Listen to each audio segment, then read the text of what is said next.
Në Baltës të Fierit është zhvilluar paraditën e sotme ceremonia përkujtimore me rastin e 2 vjetorit të rënies në krye të detyrës të efektivit të policisë Novruz Çenalia. Në këtë ceremoni të mbushur me ndjenjë respekti dhe dhimbjeje morën pjesë drejtori i Drejtorisë Vendore të Policisë Fier, Erion Ahmeti, kolegë dhe punonjës të Policisë së Shtetit, si dhe të afërm e familjar.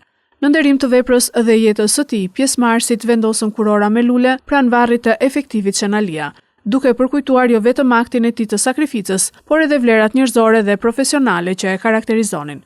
Drejtor Ahmeti, teksa u bëri të ditur familjarëve se në këtë 2 vjetor efektivit Çenalia i është akorduar statusi i dëshmorit të atdheut, theksoi se sakrifica e tij do të qëndrojë përherë në pjedestalin më të lartë të policisë së shtetit.